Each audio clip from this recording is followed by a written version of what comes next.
rain had been falling since 2 in the afternoon, not hard, not dramatic. Just the quiet kind that softened the edges of everything and made the world feel slightly older than it was. Daniel Carter noticed the sedan on the shoulder before he noticed much else. A black Mercedes S-Class. Hazard lights blinking amber in the gray light. Sitting with the patient resignation of a very expensive machine that had decided, for once, not to cooperate. He was heading home from a job in Briarwood, a radiator flush, and a busted alternator on a 09 pickup owned by a retired schoolteacher who'd tried to pay him in cornbread. He'd taken the cornbread. He usually did. He had no good reason to stop. He stopped anyway. That was the thing about Daniel Carter that most people understood within 10 minutes of meeting him. He didn't calculate things the way other people did. He saw a problem. He moved toward it. And he figured out the rest after. It had cost him more than once. It had also saved him more than once. He'd long since stopped trying to decide which one outweighed the other. He pulled his truck onto the gravel behind the Mercedes, killed the engine, and sat for a moment watching the rain trace slow lines down his windshield. He was 34 years old. His hands were permanently stained at the knuckle, with something that no amount of soap had ever fully removed. His jacket was the same canvas field coat he'd worn since he was 22, restitched twice at the left elbow. He had a 6-year-old daughter named Emily, who was currently at his sister's house eating macaroni and cheese from a box.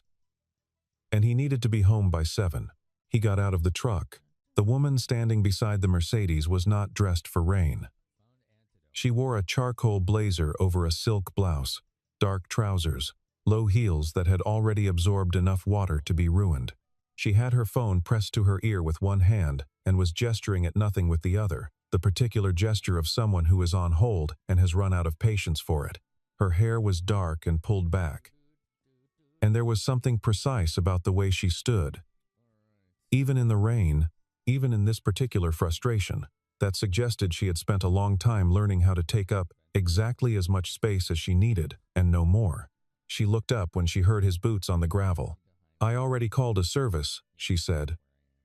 Her voice was professionally calm. The kind of calm that is built, not born. "Okay," Daniel said. He wasn't offended.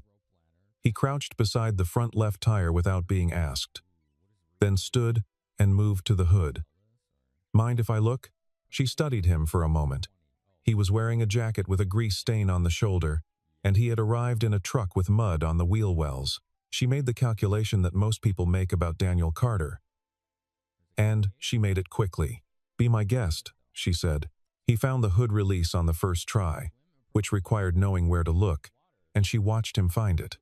He lifted the hood, and the smell of hot metal and a slightly sweet burning edge came up with it. He leaned in. Rain fell on the back of his jacket. "Your cooling fan seized," he said. "Engine overheated. You've got a little coolant loss too. See that residue on the reservoir cap? You'll want to let her sit before you do anything." The woman on the phone said something into it, listened, said, then escalated, and lowered the phone. She looked at the engine as though she were looking at a quarterly report that had contradicted her instincts. How long? 20 minutes, maybe 30. She absorbed this the way people absorb things they cannot change. Without expression, but not without feeling. She put the phone in her blazer pocket. "Evelyn Hayes," she said, and extended her hand. "Daniel Carter." He wiped his right hand on his jacket, a reflex, not quite enough to matter, and shook hers. Her grip was firm without being performative. She looked at the engine again. "Is this fixable? Here, I mean. Not completely. You'll need the fan replaced at a shop. But I can get you running well enough to make it somewhere. I have some coolant in the truck." "Why do you have coolant in your truck?" He almost smiled. "Because I'm the kind of person who has coolant in his truck." She looked at him for another moment, and something shifted in her expression, not much, but enough. She stopped being the woman waiting for a service call and became something slightly less defended, not warmer exactly, more present. "All right," she said. He went to get the coolant. The rain continued to fall, unhurried and unconcerned, and the amber hazard lights kept their slow count of the seconds and the road was empty in both directions as far as either of them could see. He worked methodically and without commentary, which was not what she had expected. Most men, in her experience, narrated their competence. They explained what they were doing as they did it not for her benefit, but for their own. As though the words made the work more real, Daniel Carter was not like that. He added coolant slowly, checked a second line she hadn't noticed, pressed something near the radiator cap, listened. He was quiet in the way that certain places are quiet, not empty, just settled. A cove, a room with good insulation, a library on a weekday. She stood under the slight overhang of the open hood, which provided no practical shelter from the rain, but gave her something to stand beside. The phone in her pocket buzzed twice. She ignored it both times. "Do you do this professionally?" she asked. "Stop and help strangers. I fix cars professionally. The stopping is free. What's your shop?" "I don't have one. I work on my own. House calls, mostly. Word of mouth." She filed this away with the particular efficiency with which she cataloged all information. Business must be difficult to scale. He glanced up from the engine. There was no judgment in his look. Just a mild attention. "Probably. I haven't tried." "Why not?" He was quiet for a moment. Not evasive, just considering whether the answer was worth the words. She had met people who performed thoughtfulness. The pause before the polished answer, the tilted head, the slight frown of apparent deliberation. This was different. This was someone who actually took a moment, because the question actually required one. "My daughter's 6, he said finally. "She's in first grade. She gets out at 3:15. If I had a shop, I couldn't be there at 3:15. Evelyn Hayes said nothing. The phone buzzed again. She reached into her pocket and silenced it. "What's her name?" "Emily." He said it with a particular quality. She noticed not tenderness exactly, but gravity. The way people say the name of something they have decided is more important than almost everything else. She had heard executives say the names of their companies that way. She had never heard anyone say a name quite that way about a person. She likes cars. She likes the tools. She lines them up by size. I let her help when it's safe. He checked the coolant level again. "What about you? What about me? Kids?" "No." The word came out clean, without apology or explanation, which was how she'd learned to say it. She had stopped adding qualifiers years ago. No time suggested regret, not yet suggested hope she wasn't sure she had. Just no was honest, and honest was what she could manage. He nodded, accepting it, and went back to work. She watched the rain. There was something disorienting about standing here, on the shoulder of a road in Fairhaven County, with no forward momentum, no meeting to walk into, no agenda to advance, nothing she could act on or optimize. Just time, unfurling at its own pace, entirely indifferent to her schedule. She couldn't remember the last time she'd stood somewhere with nothing to do but wait. She ran the calculation quickly. Possibly her last dental appointment in March, and even then she'd been answering messages in the chair. She found, unexpectedly, that she didn't entirely hate it.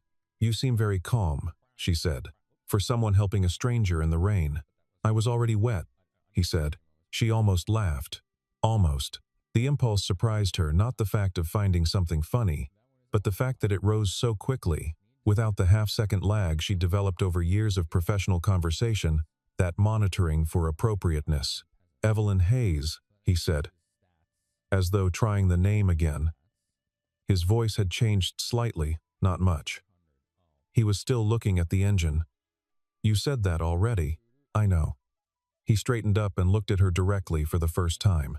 He had dark eyes and a stillness about his face that was different from blankness, the stillness of someone who had trained himself not to react before he was ready. Not suppression. Patience. "Where did you go to high school?" The question was odd enough that she answered it honestly. "Fairhaven Regional," she said. "But only for a year. I moved junior year." Something happened in his expression. She couldn't have named it. It was subtle enough that she might have missed it if she hadn't been watching his face, and she had been watching his face more than she'd intended to. "Try starting it," he said. She got in. She turned the key. The engine turned over, faltered, caught, and settled into a low and steady idle. She got out. "You should be fine for 20 miles or so," he said. "Get the fan replaced before you drive it again after that. The temperature gauge will tell you if you're pushing it." "Thank you." She reached into her blazer for her wallet. "No charge." She looked up. He was watching her with that same careful attention, and she realized he was looking slightly to the left of center at something near her eye. She didn't know what. Most people, when they looked at her, looked slightly past her, the way people look at anyone they consider important, not at the face itself, but at the idea of the face, a focal point somewhere behind the eyes. She had grown so used to that particular form of non-attention that real attention, directed at a specific, physical, unremarkable thing, felt almost startling. He was looking at something specific. "You have a scar," he said. His voice was very quiet. "Left brow. Small one. Right at the edge." Her hand went up before she could stop it. Her fingertip found the ridge of it, a thin white line, faint now, barely there. She had stopped noticing it years ago. Makeup covered it completely. In photographs it was invisible. She had not thought about it in months, maybe longer. "Bicycle accident," she said. "A long time ago." He didn't say anything else. He was looking at her, and the rain was falling. And the hazard lights were still going. And Evelyn Hayes had the sudden, groundless, inexplicable sensation that something was about to change. He didn't say her name right away. He stood in the rain and looked at the scar above her left brow, and he was 17 years old again, briefly and completely the way memory sometimes works. Not as a gradual return, but as a sudden arrival. The smell of cut grass, a summer afternoon, the sound of her bicycle hitting the curb wrong, and then the sound of her not making any noise at all, which was somehow worse. He had been walking back from the hardware store, 3 blocks from his grandmother's house, carrying a paper bag of drill bits his grandfather had asked for. He hadn't known her. She'd been visiting a cousin on his street. He saw her fall, and he went to her without thinking, which was already the central habit of his character at 17, and he'd pressed his grandmother's handkerchief against the cut above her eye, and told her, with more confidence than he felt, that it was going to be fine. She had looked up at him with gray eyes that were very steady for someone who was bleeding, and said, "I know. I just need a minute." He had walked her to the community health clinic on Aldercroft. It was 6 blocks. She held the handkerchief against her eye and walked beside him, and they talked about nothing important, about the neighborhood, about where she went to school. At the clinic, he sat in the hard plastic chair in the waiting area for an hour and 40 minutes, until a nurse came out and said the girl was fine, just stitches, and her cousin had been called. He left before she came back out. He didn't know why. It had seemed like the right thing to do. She hadn't needed him anymore. He'd thought about those gray eyes for the rest of the summer. He'd thought about them, honestly, at various points for the rest of his life. The way you think about a song you heard once in a car with the windows down. He looked at Evelyn Hayes and said her name. Not Hayes, the other one. The name she'd had at 17. The name he'd heard from the clinic receptionist when she'd been checked in. "Evelyn Marsh," he said. The change in her face was immediate and total. It didn't last more than 2 seconds. But in those 2 seconds he saw something move across her expression like light across water recognition. Disbelief. Something older than both of those things. Then the composed surface came back, but not all the way. There was a hairline fracture in it now. "That's my mother's maiden name," she said. "I haven't used it in." She stopped. She looked at him differently than she had been looking at him. "Aldercroft Street," she said. "July," he said. "You were visiting the Pattersons." She was very still. The rain fell around them. A car passed on the road without slowing down. "You left," she said, "before I came back out. I didn't think you'd want some stranger hovering." She looked at him with the gray eyes he remembered. And they were 34 now, both of them. And everything was different, and nothing was different, and he had no idea what to do with any of this. "Daniel," she said. Yeah. The hazard lights kept blinking. The engine idled quietly. The rain came down soft as old regret. And neither of them spoke. They stayed by the car. Neither of them suggested moving. The rain was not uncomfortable, and the alternative, getting into their separate vehicles and driving away in opposite directions, had become somehow impossible without being discussed. She leaned against the passenger door. He stood with his hands in his jacket pockets. At 17, they had walked 6 blocks together and talked about nothing. And somehow, that had mattered more than most conversations he'd had since. I looked for you, he said. He had not planned to say it. He said it anyway, because he had learned at some cost that things left unsaid have a way of staying in the body, collecting interest. I moved that fall. My father got a position in Boston. We left in August. She paused. It happened fast. We didn't have. She stopped again. There was no way to reach anyone. I was 16. 17, he said. She looked at him. You remember my age? You told me you were turning 17 in August. At the clinic, something passed through her expression. Not quite pain. Something quieter than pain. We were there for 2 hours, and I told you when my birthday was. You were nervous and you were talking. You told me a lot of things. She turned her face toward the road. He watched her profile. She had grown into herself in ways that were hard to define. The girl from Aldercroft Street had been sharp-edged and uncertain. This woman had found her edges and built something solid along them. But underneath the CEO and the blazer and the carefully composed expression, he could still find the shape of the girl who had looked up from the pavement with steady eyes and said, I just need a minute. I thought about that afternoon, she said. She did not look at him when she said it. A number of times. So did I. They were quiet. What happened after? She asked. After I left, I stayed in Fairhaven. Got my certifications. Worked at a shop for a few years. Got married. He paused. That didn't work out. She left when Emily was 18 months old. It's been the 2 of us since. She looked at him then. I'm sorry. Don't be. Emily's the best thing that's ever happened to me. He meant it completely, and without performance. And you? What happened after Boston? College. MBA. Then 12 years of climbing whatever needed to be climbed. She said this as though reading from a resume she had long since memorized. Hayes Industries.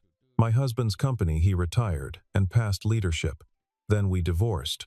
That was 4 years ago. Now it's just the company. He noticed that she listed the company last and the husband before it. He noticed that she said the company and not my company, even though presumably it was. How many people work for you? He asked. 1,400, give or take. He was quiet for a moment. That's a lot of people's 315. She looked at him without understanding. 315, he said. Pickup time. A lot of parents who work for you. A lot of 315s you're making decisions about. She was very still. I hadn't thought about it that way. Most people in your position don't. He said it without accusation, just as a thing that was true. And something about the absence of judgment in his voice made it land harder than criticism would have. Her phone rang. She looked at the screen. Silenced it. You keep doing that, he said. My VP of operations, she said. He'll leave a message. Or the thing he's calling about will get worse while he's leaving it. She half smiled. It was the first time he'd seen her face do that. And it changed the whole landscape of her expression. You sound like a man who's fielded a lot of urgent calls. I've fielded a lot of calls from people who thought their car problem was urgent. He paused. Most of them could wait. Some of them really couldn't. She looked at him for a long moment. Then she took the phone out and called the VP back. He went to check the engine temperature while she talked. The engine was cooling steadily, which was what it needed to do. She finished the call in 4 minutes, a crisis that had apparently been manageable all along, requiring only one clear decision and the authority to make it. When she lowered the phone, she looked slightly embarrassed, which was an expression he suspected she didn't wear often. It was manageable, she said. Usually is. She looked at her shoes, the ruined heels, and then back at him. Can I ask you something? Sure. Did it bother you that I left without saying goodbye? That summer, he thought about this seriously. The way he thought about most things. Not searching for the polite answer, but for the accurate one. For a while, he said finally. I was 17. I built a story about it that probably wasn't fair to you, the way you do when you don't have information. What story? That you'd seen where I lived and decided I wasn't worth the effort. She closed her eyes briefly. When she opened them, the gray was very clear. That's not what happened. I know that now. I was 16, and my father made a decision, and I had no agency over any of it. We left in 10 days. I didn't have your phone number. I didn't know your last name. I only knew that there was a boy named Daniel on Aldercroft Street who had walked me to a clinic and sat with me for 2 hours, and I had never properly thanked him. She stopped. I looked, actually, when I was in college, tried to find you. I knew the street. I knew the approximate year. I knew your first name. It wasn't enough. He was quiet for a moment. You looked. Yes. The rain had softened further, barely more than a mist now, the kind that you don't notice until you realize your hair is damp.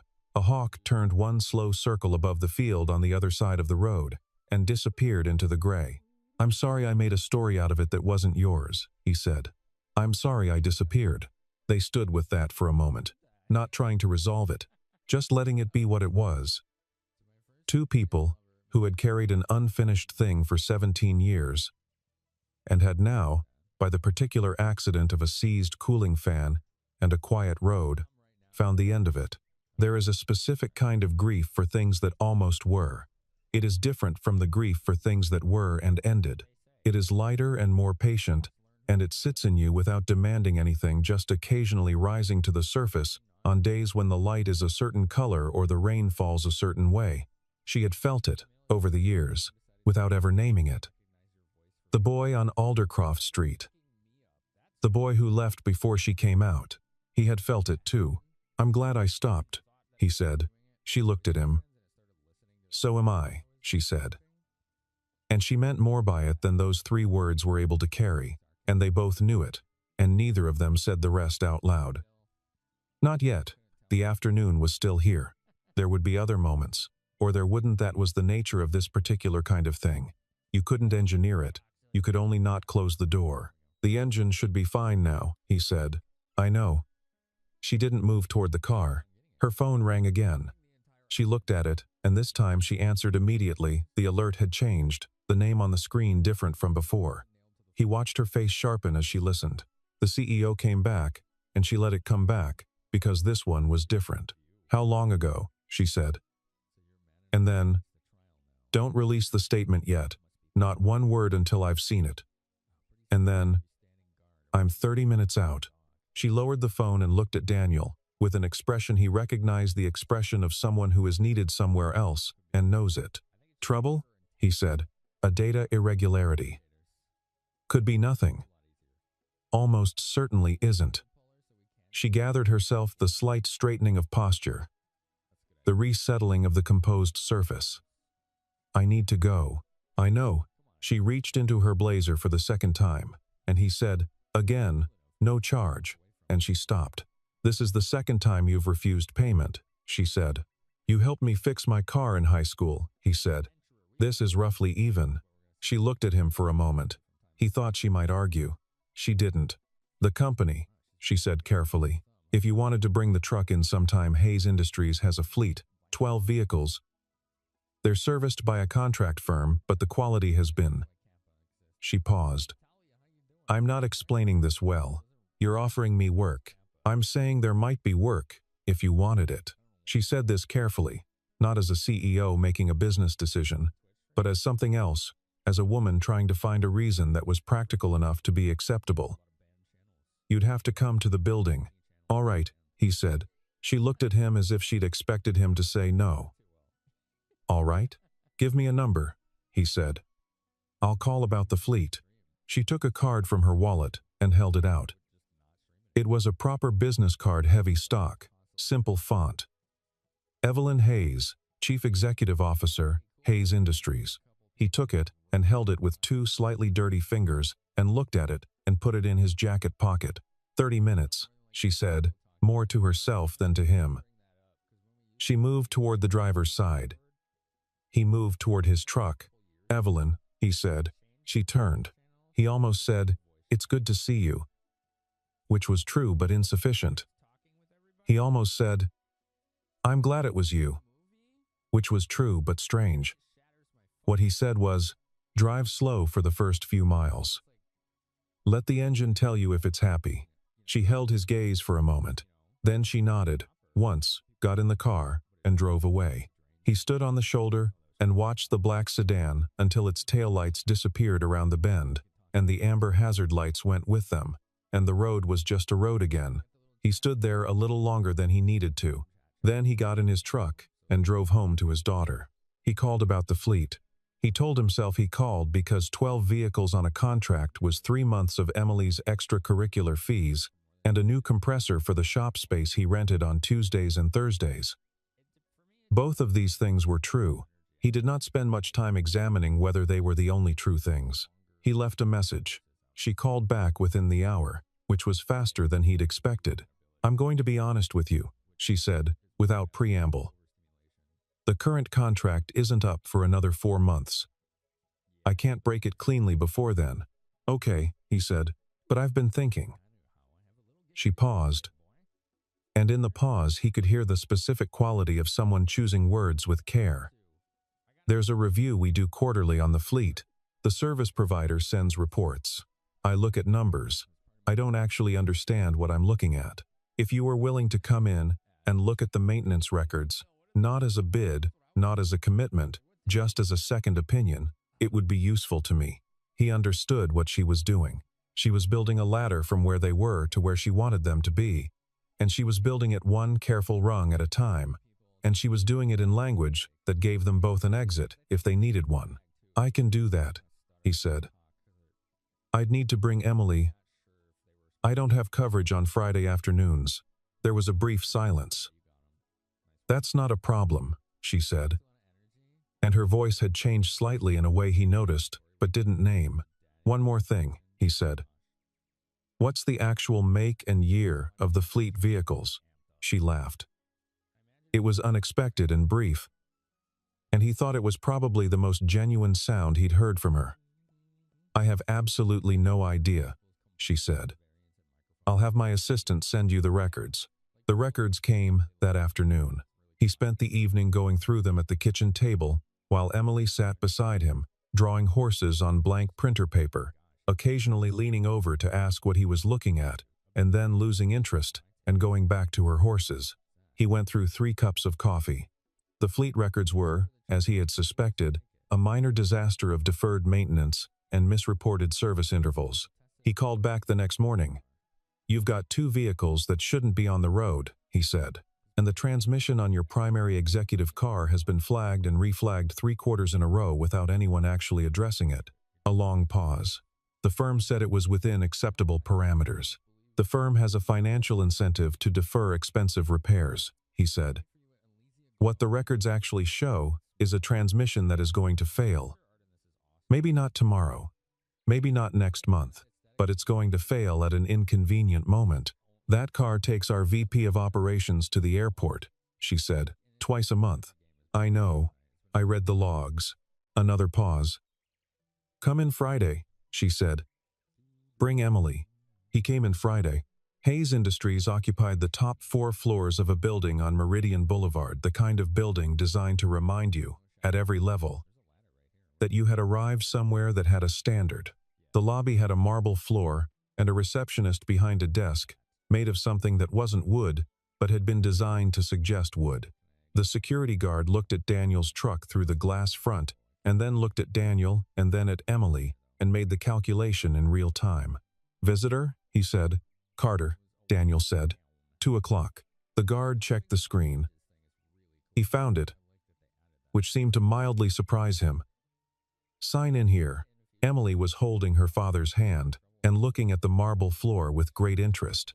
She was wearing her blue corduroy jacket, and her hair was in two braids that Daniel had done that morning, which meant one of them was slightly crooked. She looked up at the guard with the cheerful lack of self-consciousness of a 6-year-old who has never felt unwelcome anywhere because it hasn't occurred to her that she could be. "Your floor is shiny," she told the guard. "Yes, ma'am," the guard said. And his voice had changed. Evelyn met them at the elevator on the 14th floor.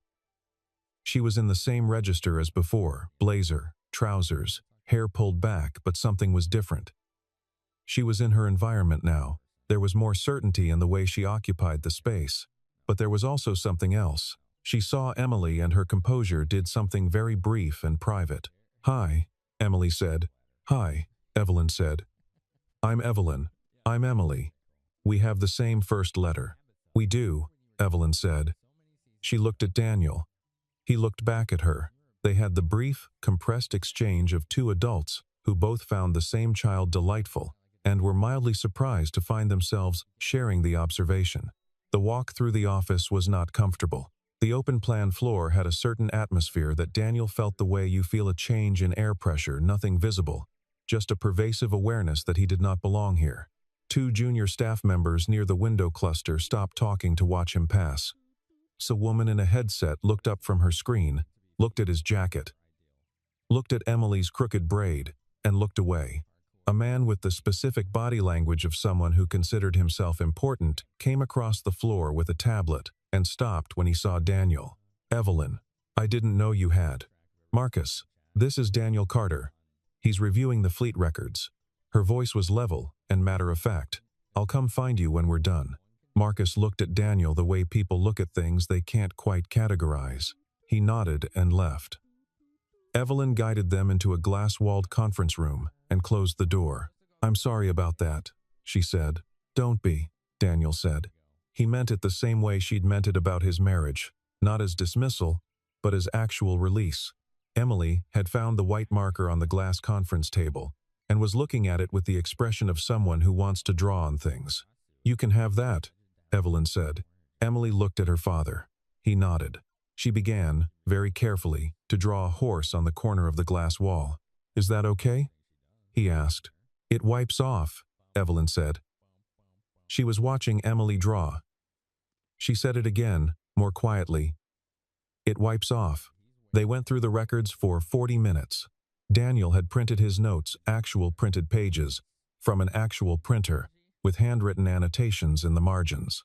Evelyn kept reaching for a legal pad to write things down rather than using her laptop, which he noticed. She asked good questions, not the questions of someone performing understanding, but of someone who actually wanted to know. "You have mechanical intuition," he said, partway through. "I understand systems," she said. "Cars are systems. I just don't know the vocabulary. Same intelligence, different language." She looked at him. "That might be the most generous thing anyone has said about my automotive ignorance." He wasn't trying to be generous. He was just saying what he saw. Emily, by this point, had drawn 3 horses and a truck on the corner of the glass wall, and had fallen asleep in the large conference chair, with her cheek resting on the table and her hand still holding the marker. Daniel put his jacket over her without breaking the sentence he was in the middle of. Evelyn watched him do it, and then looked at her legal pad for a moment, before looking up again. "She's very easy," Evelyn said. Not meaning simple, meaning restful. "She's always been like that, easy in herself." He paused. "Her mother was like that, actually." Whatever else went wrong, Evelyn was quiet for a moment. "Do you miss her?" "The marriage." He thought about it honestly. "I miss the idea of it. What it was supposed to be. The actual thing, no. The actual thing was 2 people who had married for reasons that sounded right at 24 and turned out not to be." "I know that feeling exactly," she said. They looked at each other across the conference table with the sleeping child between them and the glass walls on 3 sides, and the city visible in the gray afternoon light.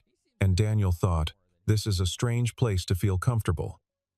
But he did. 3 weeks later, the company's crisis found him. He was in the shop on a Thursday morning when she called, not the measured, composed voice of the first afternoon, but something that moved faster and showed its edges. "The transmission," she said. The one you flagged. It failed this morning on Route 9. Marcus was in the car. He's fine, the car isn't. But the issue isn't just the car. He listened. The service firm had been marking it as inspected, she said. For 3/4. It was never inspected. I had legal pull the service logs. They haven't physically seen that vehicle in 8 months. Fraudulent reporting, he said. Yes. A pause. I have 2 other contracts with this firm. For other aspects of operations. If they've done this with the fleet, then you don't know what else they've misreported. Correct. He could hear her moving somewhere, the click of heels on a hard floor. I need someone to look at all 12 vehicles. Not to review the records. To actually look at the vehicles. This week, if possible. I can do it over 2 days, he said. I'll have all 12 in the garage by Friday morning. He was quiet for a moment. Evelyn, yes, this is going to be worse than the transmission. I know, you'll need a new contract. A different firm. Or someone in-house. The inspection cycles, the actual maintenance. It's going to cost more than what you were paying. I know that too. And the fraudulent reporting, you'll need to document everything before you do anything else. Legal and otherwise. I have a lawyer. Good. A brief pause. Daniel, I'd like you to manage the fleet directly. On a permanent basis. Whatever arrangement makes sense for your schedule. She said it carefully, as she said most things. I'm not asking you to come in-house. I mean a proper contract. On your terms. Emily's pickup time stays at 3:15. He was quiet long enough that she added, You don't have to answer now. I know, he said. I was going to say yes. She exhaled. Okay. He paused. I'll bring Emily on Friday. She's been asking about the horses on the glass wall. He heard something in her voice that he recognized because he'd learned to listen for it, a smile she hadn't decided to make. They're still there, she said. I haven't wiped them off. He put the phone down and stood in his shop looking at the cars in various states of repair and thought about the shape of things changing. He had been afraid of change, once, after the marriage ended and Emily was 18 months old, and the shape of his life had narrowed to just the 2 of them and the work and the 3:15. He had arranged his world very carefully around that shape. It fit, it held. He was not afraid now. He was not sure why. He picked up his wrench and went back to the car on the lift. She came to the garage on a Saturday in November, and she was not wearing the blazer. This is a small thing to say, and it was not a small thing. She wore jeans and a gray sweater, and her hair was loose, and she was carrying a thermos of coffee that she had made herself, which she mentioned only because he asked, and which she said with the slight defensiveness of someone who has been told more than once that they are not domestic, as though that were a flaw. I know how to make coffee, she said. I didn't say you didn't. You looked like you were about to. I looked like I was grateful for it, he said, which was true. Emily was in the corner of the garage on her stool, the particular stool with the wobbly leg that she refused to let him fix because she had declared the wobble to be a feature, sorting bolts by size into a partitioned tray. She had been doing this for 20 minutes with the deep concentration of a person for whom this activity was exactly right. She looked up when Evelyn came in. Hi, Evelyn, she said. Hi, Emily. I found a bolt that goes in none of the sections, Emily said, and held it up. It was a M8 flange bolt, slightly corroded, and it had indeed been sorted into its own isolated compartment of the tray. Emily had written unknown on a small piece of masking tape and stuck it to the compartment's edge. Evelyn crouched down and looked at the bolt. How do you know it's unknown, and not just a different category? Emily considered this. Because everything else knew where it went, she said. This one didn't. So it gets its own place until we figure it out. Evelyn looked at the bolt in its labeled compartment. And something in her expression shifted in the way things shift when a child says something that turns out to be true about more than bolts. She stood. She leaned against the workbench beside Daniel. She offered him the thermos. He poured 2 cups into the spare mugs on the shelf, mismatched, slightly chipped, entirely functional. They drank coffee in the garage. and watched the November light come through the high window at the angle it comes in November, low and golden and patient. Emily sorted bolts. Outside, a car passed on the street, and then another. And then it was quiet again. "I canceled the Singapore trip," Evelyn said. He looked at her. "The one in December? There's a board meeting I can do by call. And the partnership review doesn't actually require me to be on the ground. I'd been assuming it did." She paused. "My COO pointed out that I'd been operating on the assumption that my presence was required everywhere." He said it with more diplomacy than that. "Good COO," Daniel said. "He's been saying it for 2 years," she said. "I heard it this time." She wrapped both hands around her mug. "I've been thinking about what you said." "About 3:15. You've been thinking about it for a while." "Yes." She looked at Emily, who had found a second unknown bolt and was making a second labeled compartment for it. "It's not the same thing," she said. "I know that. I don't have." "I know," he said.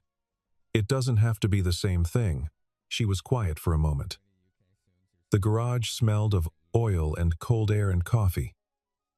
Somewhere outside a dog barked twice and was done. "I keep thinking about that afternoon," she said. "On the road. I keep thinking." She stopped. Tried again. "I have spent 17 years optimizing for arrival, for the destination. And I met you when I was 16 on a street I didn't live on. And I couldn't find you afterward. And somehow, in all the optimizing She stopped again. He waited. "I don't know how to do this slowly," she said. "I don't have the vocabulary. I optimize, I execute, I deliver. I don't know how to just..."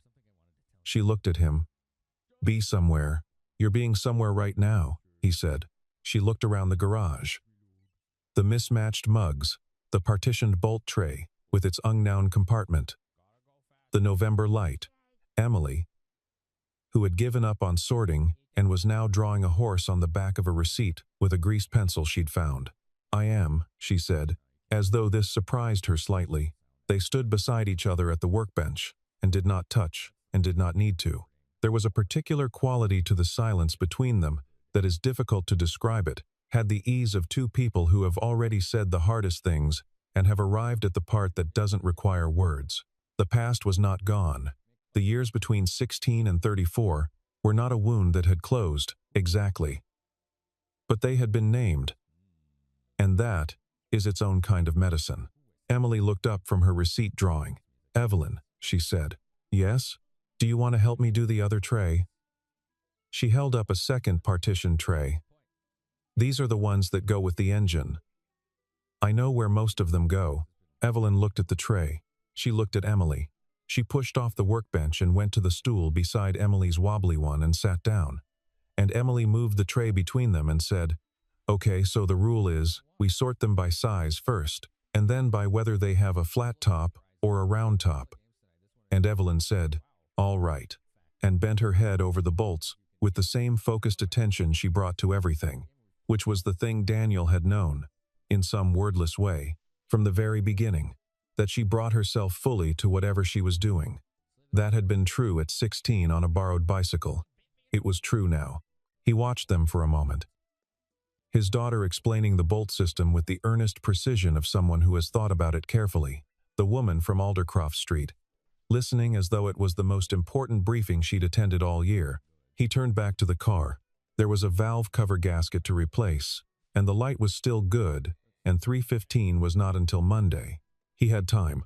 Outside, the November sky had moved from gold to the particular deep blue that comes just before dark, the hour that feels, on the right afternoon with the right company, like the world has taken a breath and is holding it gently, not in anxiety but in the way you hold something you're glad is still there.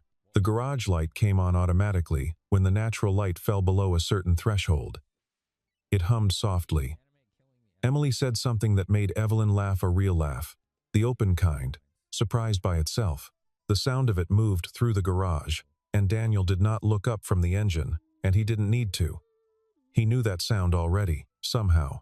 Knew it in the way you know the sound of a window seat in an old house, a thing you have never experienced, but recognize at once as something that should have always been there. He tightened the last bolt, straightened up, wiped his hands on the cloth that lived in his back pocket. The valve cover gasket sat correctly. The engine would be quiet now. It was a small thing to have fixed, and it had taken him 11 minutes, and it would last for years if maintained. That was the thing he loved about mechanical work. Had always loved about it since his grandfather first showed him the inside of a '74 Buick on a summer afternoon when Daniel was 9. That it was honest. Parts either fit or they didn't. Problems either had causes or they didn't. Fix the cause, the problem went away. Unlike most other things in a person's life, where you could do everything right and still arrive at the wrong answer. Emily had fallen asleep in the bolt tray.